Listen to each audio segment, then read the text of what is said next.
eventful couple of months for the Boston Celtics. First, Jason Tatum is likely to miss all of next year after rupturing his Achilles in Game 4 of the Eastern Conference semifinals, and we know what he can do, an all-NBA player that's averaged at least 25 points in each of the last 5 seasons. Then, on Monday, Boston traded Jrue Holiday to the Trailblazers for Anthony Simons. The Trailblazers also take on $72 million owed to Holiday the next 2 years, and then the Celtics GM Brad Stevens just continued to cook. On Tuesday, they shipped off Kristaps Porzingis in a 3-team deal.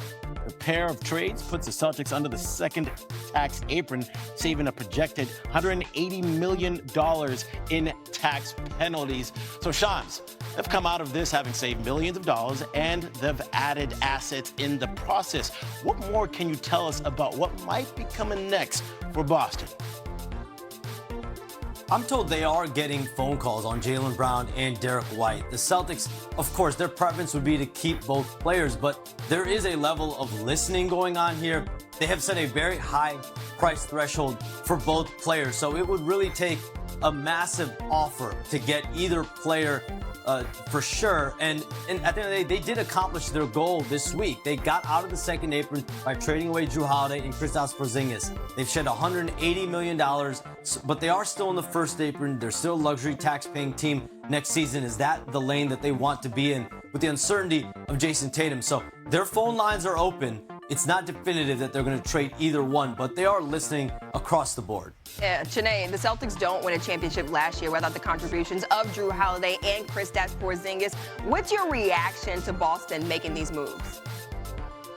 I don't know how my brother Shams can say that with a straight face, because this is wild. They're taking phone calls on Jaylen Brown and Derek White. It's wild, but it is the reality of the current state of the NBA. Yeah, I made Shams smile while he's still doing his work. But if you think about it, when it comes to the Boston Celtics, this is interesting because I think right now we see that you can't just have 1, 2, 3 stars in that type of payroll. You have to have one central star, and then you have to build a supporting cast. But the real interesting thing also here is the fact that we've had 7 different champions in the last 7 seasons. It is so hard to repeat, and we all felt a year ago that this team was primed to do so. Not based with the second apron, with the finances, new ownership. We're going to look at a new look Boston Celtics. I'm really surprised that we're at this point, but it is the reality that many teams are facing. Look, I will say covering the Celtics for about 3 years is like a ritual. Every offseason, calls are coming in for Jaylen Brown. So I'm trying to figure out what's real. You're right. What's not happening. Every Samina. single offseason. With so many question marks in the East today for teams like the Celtics, the Pacers, and the Bucks, which team is in the best position to capitalize on all this uncertainty right now in the East?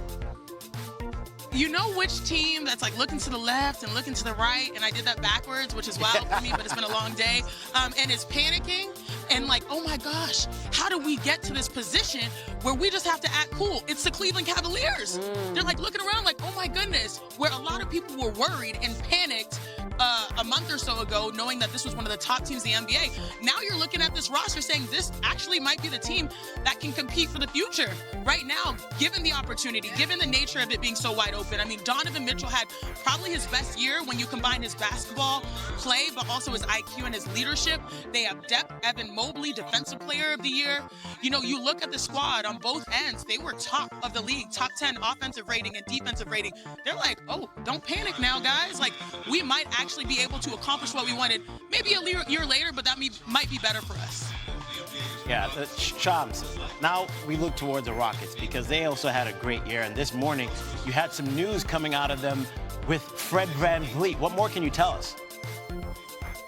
I'm told Fred VanVleet has reached agreement on a 2-year, $50 million contract to stay with the Rockets. He's going to have a player option the second year of that deal. So the Rockets are declining a $44.9 million team option, and they negotiated this new deal with Clutch Sports CEO Rich Paul. But this gives the Rockets a level of flexibility this year. It's lower than that team option number, and this is on the heels of, over the last 11 days, Steven Adams reaches an extension. Ime Udoka reaches a big extension, and then you get that blockbuster acquisition of Kevin Durant. This is obviously a Rockets team that's positioning themselves to compete for a championship in the Western Conference. Do you think back 2 years ago when Tillman Fertitta and that Rockets organization went out and got Dillon Brooks and Fred VanVleet? They're in a much different place 2 years later. Hey, come on. We know you want to. Come on. We know you want to. It's in heaven. Shams, all of your Rockets updates have freaked me out. the news on the other side of it have been fabulous, and he's absolutely correct. This is a team, we know the West is wild. It's going to be difficult for anybody to go up there and rival the Thunder, but the Rockets are making all of the right moves. They addressed their needs in Kevin Durant because this was a team that really struggled making jumpers, struggled in the mid-range, struggled in the half-court. You plug that hole, you keep your coach, you retain veteran leadership in Van Fleet and Steven Adams, you retain Alperen Şengün, Jabari Smith Jr. You guys know the list goes on and on. Amen Thompson, even Reed Shepherd, the Rockets. To Portland, Kristaps Porzingis to Atlanta. What do you think about what Brad Stevens is doing, Ashley? I just want to say he is better in the front office and behind the scenes than he ever was as a coach, and that is no shade. What this man has been able to do, first of all, you're able to flip someone of Drew Holiday's age, and it's no knock. I still think he's a phenomenal player. Defensively, he's a unicorn. We don't see guys like this anymore, but to flip Drew Holiday for everything, multiple picks, and a player under the age of 30, Simons is what, I believe 26 years old? That in itself is impeccable. I don't know what the Portland Trailblazers' love affair is with Drew Holiday. They keep trying to get their claws into him. They finally did. But the way that he's been able to get the Boston Celtics in that second apron, below the second apron, without really being too messy is very impressive. That is a veteran front office guy. He knows what he is doing. It is impeccable, but I will say this. I still think there's more dominoes to fall in the Boston Celtics organization. I don't think we're done seeing moves. I think that, with the sale of the Boston Celtics and the payroll being so high, and this year essentially being a wash because Jason Tatum is probably going to miss most of, if not all of this season or upcoming season, I think that the Celtics are going into next chapter mode and saying we're going to have Tatum, obviously, but maybe this year is a wash, and maybe this is the year that we figure out what this new variation of the Boston Celtics are going to look like. That's how it's looking, at least. I still think they're going to play the same style. I still think they're going to spread you out. They're going to shoot a lot of threes. Simon's one of the best three-point shooters in the Western Conference. He kind of fits in with him and Pritchard and Jaylen Brown. I still think they're going to be a playoff team, be a top 6 team in the Eastern Conference. But to Ashley's point, things could still change, and there are reports that there are teams with top 10 picks who are calling the Celtics saying, hey, what can we do to get a Jaylen Brown or to get, one of your star players? I want to let go of Jaylen White. That would be a mistake. Yeah, Avery said yesterday, no, Jaylen Brown's off limits, but Derek White, if we can get a few first-round picks for him, then maybe. I want to mention this because it's less sexy, and we kind of joked about the Drew Holiday thing. If you were following Portland late in the year last year, they got hot. There's talent there. You know what they're missing?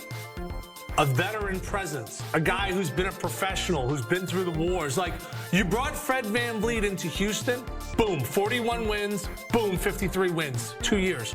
Drew Holiday goes to Portland. I'm not saying they're going to be a top 5 team in the Western Conference, but they got some young guys that can play, and they started to go late in the year last year. The Ayton thing hasn't worked out as normal, but that's a squad I'm already thinking over. That's a regular season team that I think is going to be hovering right around 5.